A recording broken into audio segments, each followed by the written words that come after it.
नमस्कार शेतकरी मित्रांनो, मी आपला रेशमरत्न संदीप नेमाडे. आज एक महत्त्वपूर्ण व्हिडिओ घेऊन आलेलो आहोत. तर व्हिडिओ पूर्ण नक्की बघा. तर विषय असा आहे की बरेचसे कमेंट असे येतात की रासायनिक खतं आमच्या जमिनीमध्ये कोणती टाकायची आणि कसा चांगला पाला येणार. तर मी सुरुवातीलाच त्याचं उत्तर देऊन टाकतो की रासायनिक खत कोणतं द्यायचं, तर हे कोणीही फोनवरून किंवा फोटो टाकल्याने ते बघितल्याने सांगू शकत नाही. त्याचं कारण असं आहे की जमिना ह्या 3 प्रकारच्या असतात. एक भारी, मध्यम आणि हलकी. तर तुमची जमीन त्याच्यामधली कोणती आहे हे समोरचा व्यक्ती ज्याला तुम्ही विचारता की खत आपल्या जमिनीला कोणतं द्यायचं आहे, आणि बरेच शेतकरी काही सांगून पण देतात की हे खत टाका, ते खत टाका. पण माझ्या दृष्टीने विचार केला तर कोणत्याही शेतकऱ्यांना विचारलं की जमिनीत कोणतं खत टाकल्यानं चांगले पानं येतात, तर ते जमिनीचे प्रकारावर अवलंबून आहेत. तुमची जमीन भारी आहे की मध्यम आहे की हलकी आहे की चुनखडी मिक्स आहे. तर अशा प्रकारच्या जमिनी असल्या तर तुम्ही एक दोन विषयाकडे वळू शकता. एक म्हणजे तुमच्या जे जवळचे तज्ज्ञ व्यक्ती असतात, ज्यांना रासायनिक खत आणि जमिनीबाबतीत माहिती असेल, त्यांना तुम्ही शेतावरती प्रत्यक्ष नेऊन तुम्ही ते शेतजमीन दाखवून त्यांच्याकडून पिकानुसार रासायनिक खताचा जो डोस आहे तो घेऊ शकता. आणि दुसरा भाग असा आहे, ते नशीन होत असेल तर तुम्ही माती परीक्षण करून घ्या. आणि माती परीक्षण केल्यामुळे तुमचे काय फायदे होणार, तर तुमच्या जमिनीमध्ये जो घटक कमी आहे तो तुम्हाला माहीत पडणार. आणि तो तुम्ही भरून काढला तर तुमचे पैसे पण वाचणार, कारण की आपण सगळे खतं टाकत बसतो आणि जमीन पण खराब होते, आपल्या अळीला पण प्रॉब्लेम येतो, आणि पैसा पण वाया जातो आणि शेतकऱ्याला जसा पाहिजे तसा रिझल्ट येत नाही.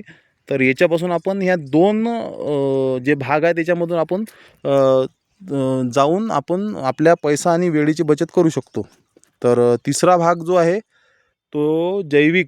तर जैविक तुम्ही कितीही वापरा, त्याच्यामध्ये 200 लिटरच्या टाकीमध्ये 2 किलो गूळ टाकून डिकम्पोजर टाकून ड्रिपमधून सोडा, आणि ते किती वेळा सोडलं तुम्ही अतिप्रमाणात तर त्याचं नुकसान काही नाही आहे. पण तुम्ही उलट शेतकरी त्याच्या उलट होत आहे, रासायनिक खताचा अवलंब वाढवत आहेत आणि जैविकचा जो आहे तो वापर करत नाही आहेत. तर तसं करू नका, कारण की आपले पूर्वजांनी रासायनिक खत न वापरता पण चांगली पिकं घेतलेली आहेत.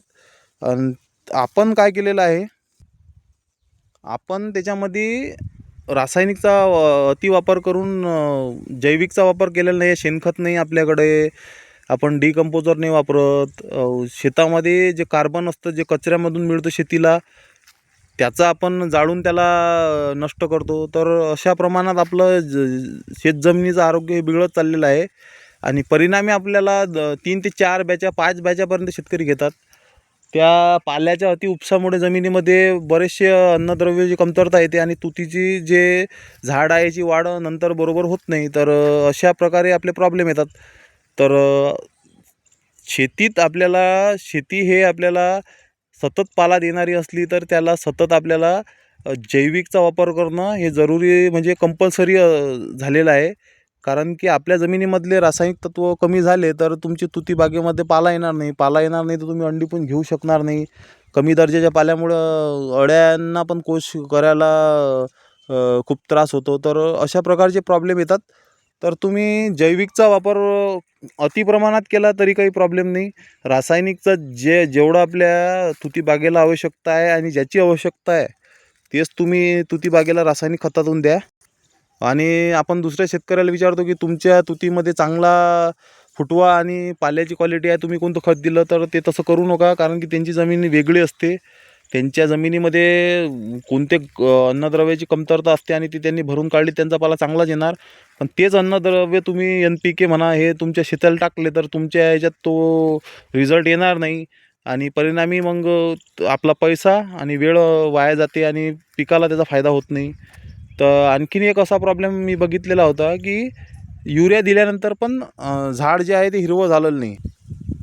तर आपल्याला माहीत आहे की आपण युरिया म्हणजे नत्र दिल्यामुळे झाडात हिरवटपणा येतो. तर तो विषय बरोबरच आहे, हिरवटपणा येतोच. पण युरिया दिल्यामुळे हिरवटपणा आला का नाही या प्रश्नाच्याकडे आपण जरी एक प्रयोग केला आपल्या स्वतःच्या शेतीवर, आणि तो स्वतः करू शकता तुम्ही.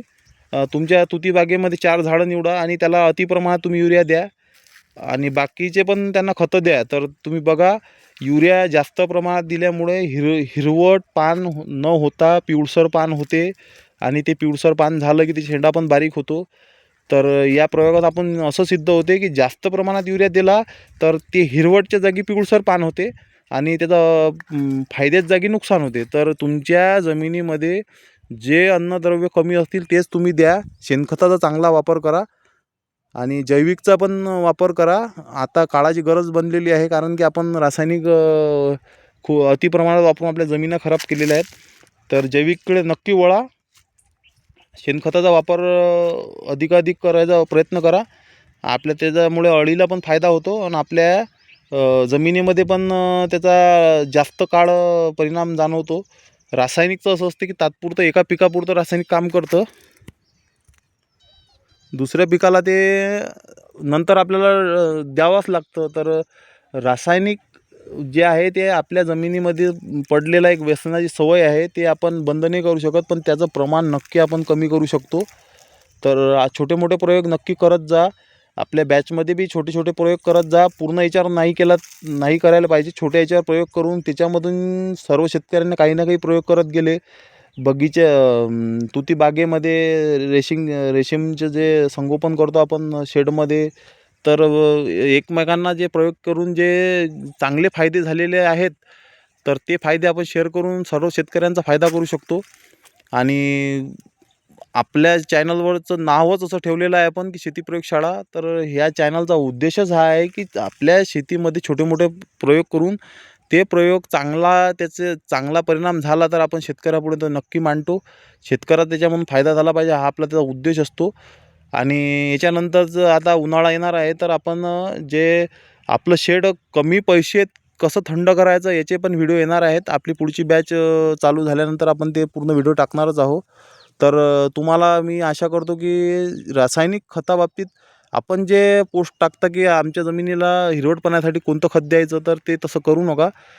कोणताच व्यक्ती ते सांगू शकत नाही, कारण की ते एक अशी प्रक्रिया आहे की जमिनीमधील जे अन्नद्रव्य असतात त्याचा आपण जास्त फक्त वरून अंदाजाच लावू शकतो. तर ते अंदाजा न लावता आपण तज्ज्ञ व्यक्तींना भेटूनच ते रासायनिक खतं द्या. आणि रासायनिक खताच्या किमती पण खूप वाढलेल्या आहेत आणि त्याचा शेतकऱ्याला आर्थिक भुर्दंड बसतो. तर तसं करू नका. आपल्या शेतीला जैविकचा वापर करा, डिकम्पोजरचा वापर करा आणि आपल्या अळीला चांगलं सकस पानं खाऊ घालून आपलं उत्पन्न वाढवा आणि आपल्या उत्पन्नाचं पैशामध्ये रूपांतर करा. तर हा होता आजचा व्हिडिओ. तुम्हाला तो कसा वाटला हे नक्की कळवा. नवीन आले असेल चॅनलला सबस्क्राईब करा.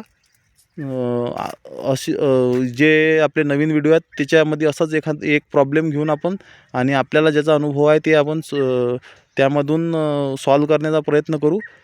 चला तर भेटू मग नवीन व्हिडिओमध्ये. तोवर धन्यवाद.